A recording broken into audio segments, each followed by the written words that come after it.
मेरे प्यारे भाइयों बहनों, आज हम शरीर के मल मैल,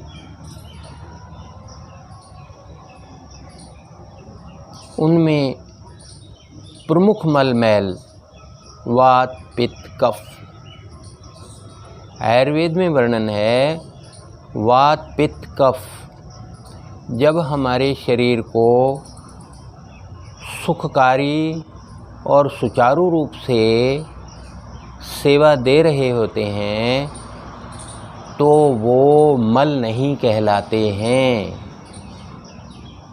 वात पित्त कफ जब हमारे शरीर की सेवा कर रहे होते हैं तो वो मल नहीं कहलाते हैं। मगर आप जानते होंगे कफ बढ़ जाए तो क्या होता है, ज़ुकाम होता है, खांसी आती है और क्या क्या नहीं क्या क्या जो भी आप समझ पाते हैं। पित्त बढ़ता है तो क्या क्या होता है,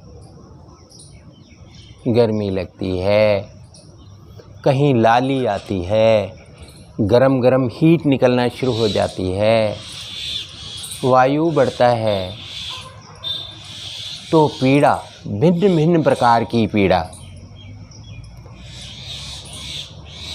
आयुर्वेद में ढेर सारा पीड़ाओं के बारे में अलग अलग वर्णन है।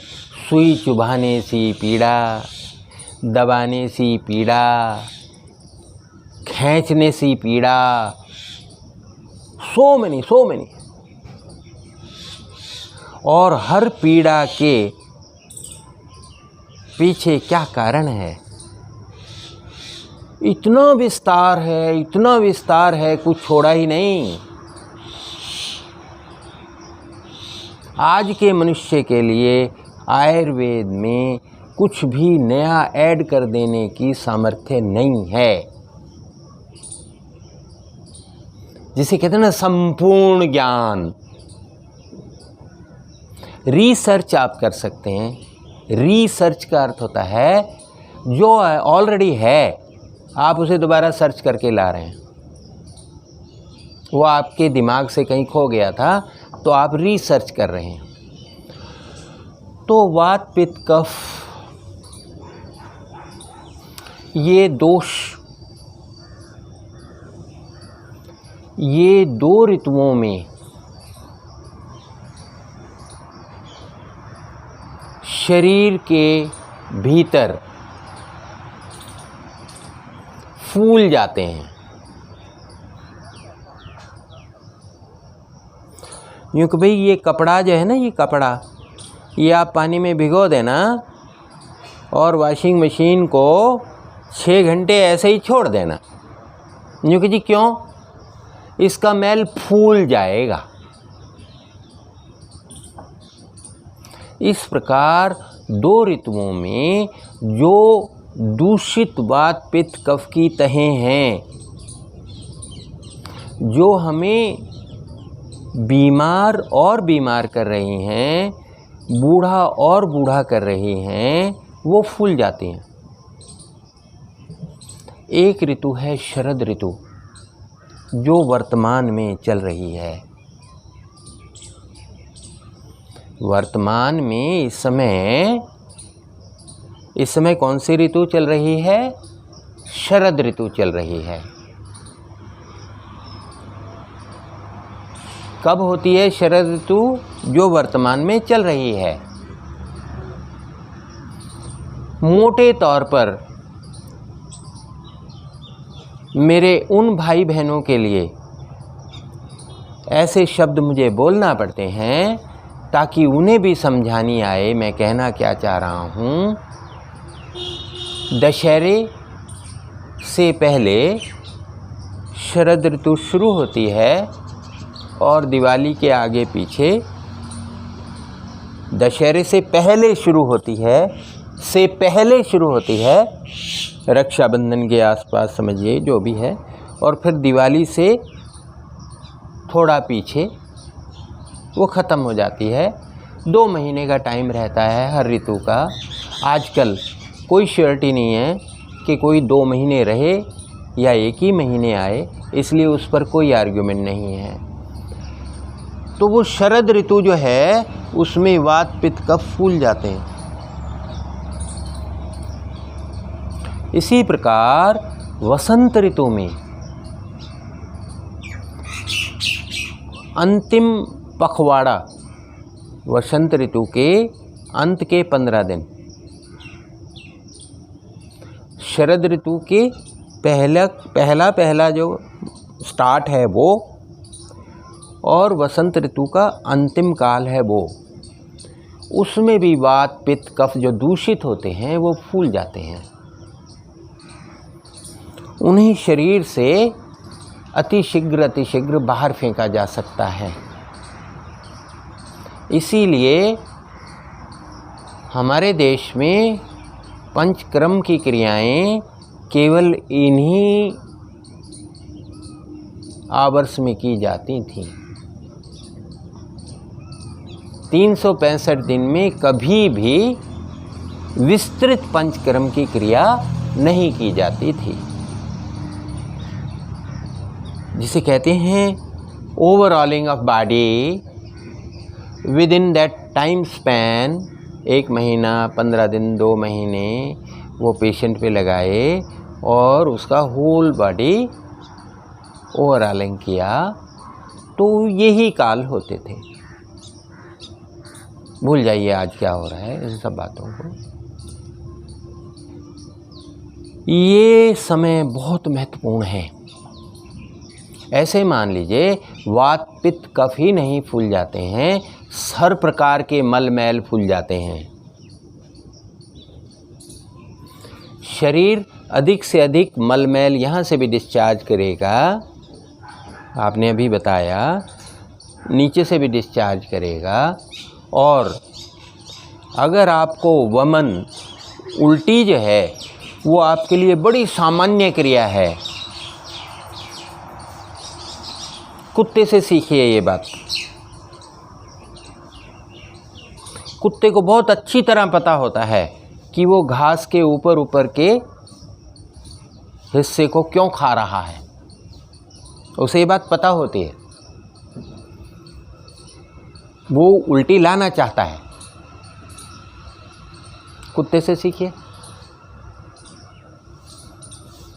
तो जिन लोगों के लिए सामान्य है वमन, उनको कई बार इस काल में विशेष रूप से 2-3 गिलास पानी पिया हो, आप ब्रश व्रश कर रहे हैं, थोड़ा आपने गले में भी हिला दिया,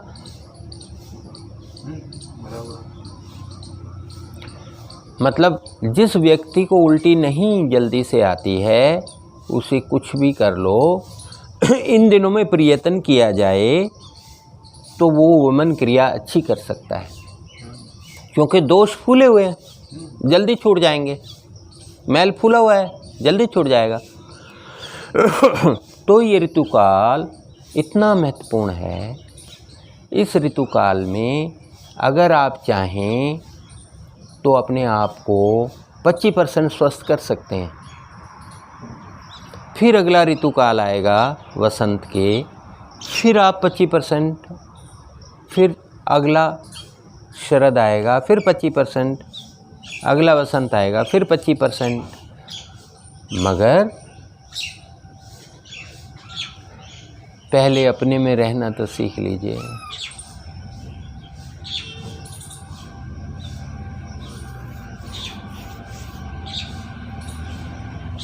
प्लीज़ डू मैक्सिमम एफर्ट्स। चलिए,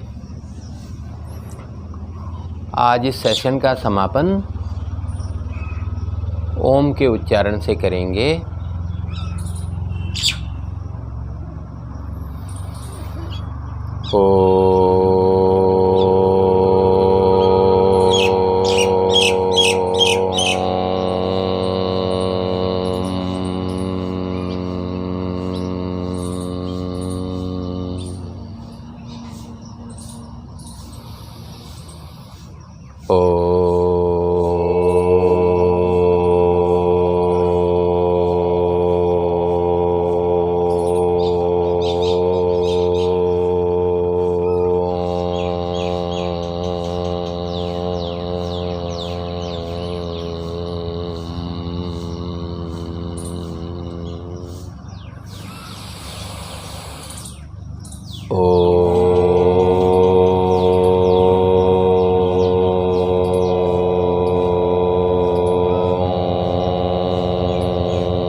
केवल दूसरा सेशन शुरू कर रहे हैं, ऑफ कर दीजिए, दोबारा रिकॉर्डिंग लीजिए।